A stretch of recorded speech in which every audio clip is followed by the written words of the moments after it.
And now, welcome to the field, your Week 3 Dallas Staryu squad. Smoking this camel might just kill ya, but he will always lava you.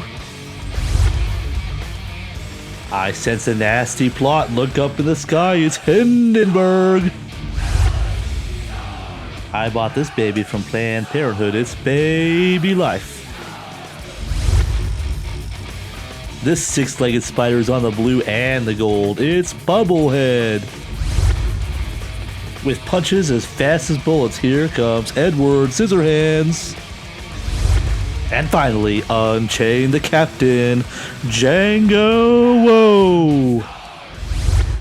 Alright, so now we get into our battle with Marolt and his Slovenia Slowbros.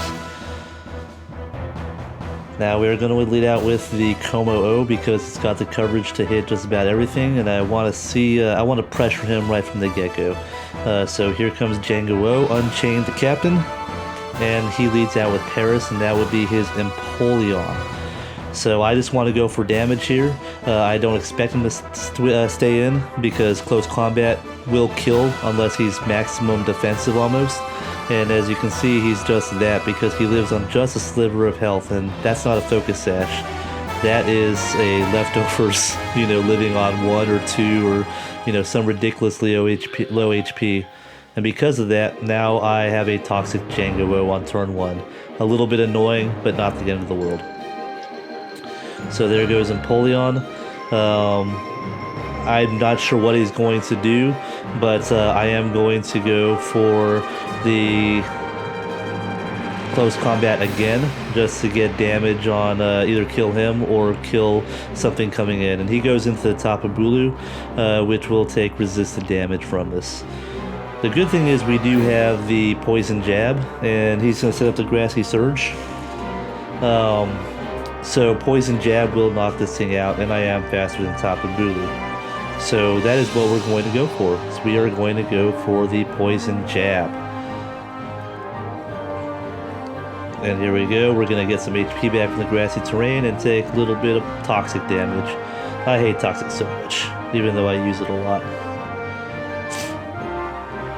So he can either stay in and possibly die, or he can switch out, and he chooses to switch out to scout for my moves to see if I got the poison job, and he goes into the Garchomp on my poison jab, which is good play on him. Resisted hit. I'm going to take more toxic damage. This does not do a lot of damage at all, and he gets toxic. And as you can see, he is not the rough skin variety, as I didn't take any additional damage. But the toxic damage is starting to wear here, and Garchomp is something that is faster than me if he wants to be. So we are going to take this chance here to switch out into good old Hindenburg, as he also withdraws back into Paris. The switching around, scouting those moves is what he's doing. He's looking for that ice punch, I think. But we go into Hindenburg, and we're here against Empoleon. Now I can live anything that this wants to do. I'm not sure if he's sacking it off or if he wants to, try to stay in, get stealth rocks up or something like that. But I will take this opportunity to set up the nasty plot. As he does withdraw into Mercy the Mega Audino, which is probably his dedicated tank for this thing. Marolt's a very stally guy. Funny story about this Audino is I actually sniped Mega Audino from him because I'm a saboteur. I knew he wanted it, and I'm all about sabotage. If I know that someone in my division wants something, I will throw a monkey wrench in his plans. I have no qualms about that. But he does switch out, seeing the nasty plot, knowing that it will be a 2-hit KO with Air Slash, and he goes into Paris to sack it off. So now we have one Mon down on his side, and we still have all of ours, with a nasty plot Togekiss at +2 right here on the field. He goes into Dumbreon, which, I'm a fairy type. I got Dazzling Gleam. Okay. So that's fine. I do Dazzling Gleam because Umbreon is bulky as all gets out. It's not going to kill, but it does a very good chunk of damage. And of course he's got Toxic because why not? He's got Toxic on just about everything it seems. I know immediately this is going to be the Toxic Protect type play here, so I take this opportunity to baton pass this nasty plot into my Mega Camerupt, and we're going to try to get this fast Camel on the road. I know he's probably going to Toxic me, but if I can get a few turns where I'm just hammering him with Fire Blast and Earth Powers, that will be fantastic. He protects, and I baton pass out. Bye-bye, Dumbreon. I hope that you didn't make a dumb mistake right here. And for the first time in Dallas Staryu history, Lava U has entered the field. Honestly, I just drafted Mega Camerupt so I could draft other good mons, but I'm kind of excited to use this too, because Mega Camerupt is very powerful, even if it doesn't have the best moveset in the world. As I build Mega up, I'm at +2 special attack. I got Rock Polish, and I'm going to do just that on his Toxic. Now here he's got two choices. He can Protect or he can Wish. I figured he'd actually Protect again, wanting to get more Toxic damage off. So I go for another Rock Polish here. Had I just gone for the attack, I would have knocked him out, and that would have been that. The only thing is at +2, because Mega Camel is so slow, that leaves me open to being revenge killed by Garchomp if he's fast enough, and by Hawlucha, obviously, which I don't really want. It's mostly the Garchomp that I was worried about, but he does go for the Wish, which means I'm going to have to take yet another turn of Toxic, and it's going to add up. I'm going to have to go to +6, because I'm not going to attack on the Protect here. So I do Rock Polish one more time as he protects, and I'm at +6 speed, but I only have about 4 turns to do some attacks, so I really need to take this thing out. Luckily, Fire Blast will kill a specially defensive Umbreon most of the time, even from full. So that is exactly what we're going to do. We're just going to take this opportunity and try to knock out this Umbreon right now, because then I can get a few more attacks in on his other Pokemon and possibly put in the work I need for someone else to win the game. But of course, Fire Blast being 85% accurate misses. It's just like our Air Slash miss from week 1 on Togekiss. I just have not had good luck with these not 100% accurate moves this season. Unfortunately, that means he's going to protect again. I'm going to take yet another thing of Toxic damage, and now I am down to 1 turn left. I really don't want to miss another Fire Blast, so we are going to Earth Power this Umbreon as Lava U goes down without having really done anything. Sad, so sad. As he wishes. And now if he wants, he can actually get his health back on Umbreon, or he can try to switch into something else and get a little momentum going.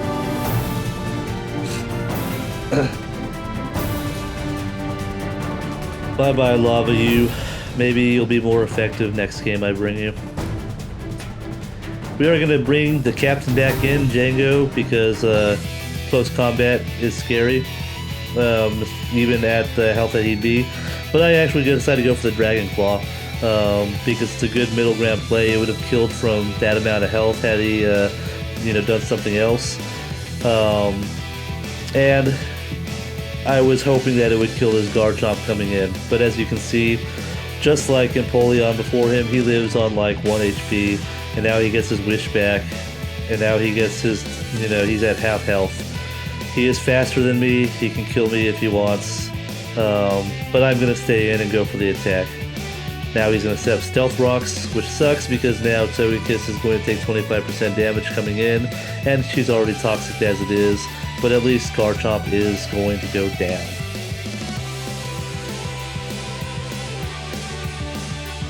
Now things are looking okay for me. The Hawlucha is still a big threat, and he hasn't brought it out yet. He is going to go into Mercy here, his Mega Audino. At this point, I think Kommo-o has run its course, and we are going to go for the attack to get some damage off on this Mega Audino, so that Mega Scissor can come and clean this up. As he does decide to Mega Evolve, and go for the Moonblast. Now we go for the close combat instead of the poison jab because he did have the opportunity to not make involved, and if he didn't, then I would have pretty much knocked out Audino. But since he did, it's going to take him to almost half health, and he is going to knock me out with that quad effective Dazzling Gleam. And down goes the Captain. But this is in range for choice-banded Edward Scissorhands to come in and knock this thing out. Nothing can really switch into a choice-banded Bullet Punch right now, so I am going to get a kill here either way. We do Bullet Punch, and this will get the kill on Mega Audino. Now, fun story here is Marolt actually thought that he would live the Bullet Punch because in Showdown, the first scissor that comes up is Swarm instead of Technician. But yeah, there's no way that Mega Audino is going to live a Bullet Punch choice-banded scissor from that range. He does go into Tapu Bulu, obviously to set the terrain up for his Hawlucha, but Tapu Bulu is not going to live a Bullet Punch either. And down goes Tapu Bulu. So now here's his gambit. He's got to pretty much clean up with the Hawlucha. He brings it in. He's going to get that defense boost from the seed, and I'm afraid of the Fire Punch. I don't have the Oka Berry this week, obviously, and I think Fire Punch could knock me out from that range because I don't really have a lot of HP investment either. So I'm going to switch out to Scout for that with Hindenburg because we got the Quick Claw on Hindenburg. We could possibly go first and do some good damage on him. But he decides to go for the Bulk Up again, which is problematic because now Bullet Punch isn't going to do enough to 2-hit KO if he doesn't have the Fire Punch, which, spoiler alert, he did not have the Fire Punch. So now I'm in a bit of a pickle. Hopefully Quick Claw would come through, but of course it does not. I got it to proc twice in this battle, but both times it was on a switch out, so it didn't really matter. And down goes Togekiss to Acrobatics. So now we got Baby Life, and the correct play here would have been to do the Z-Zen Headbutt that we had, but for some reason did not think that it would be enough to actually kill because of the +2, and I decided to go for the Bulk Up instead to do enough damage. I also thought that we would actually be able to live another Acrobatics after a +1 because we did not calculate without the item. And that was a grave error. Yeah, had we Z-Zen Headbutted right there, then we would have cleaned up with Scissor, we would have won the game. But no, now you know I lost, so down goes Baby Life. Edward Scissorhands comes in, and we're pretty much hoping for a crit at this point. If we had got a crit here, then 2 Bullet Punches would have killed, and then we could have killed Umbreon with the Bullet Punch as well. But as you can see, it's not going to do enough, and down goes Scissor to Acrobatics. And now Bubblehead comes in, and there's pretty much nothing that Bubblehead can do. His entire purpose this battle is to take an Acrobatics to the face and lose the game. So bye-bye Bubblehead. We were kind of hoping that you would do something else, but just did not work out. And that is a good game to Marolt and his Slovenia Slowbros. I do hope to get revenge on him later on in the season when we do our division rematch. But until then, next week we are going to face off against new coach Cat. And I'm not sure what her team name is, but should be a fun battle. Until then, see you around.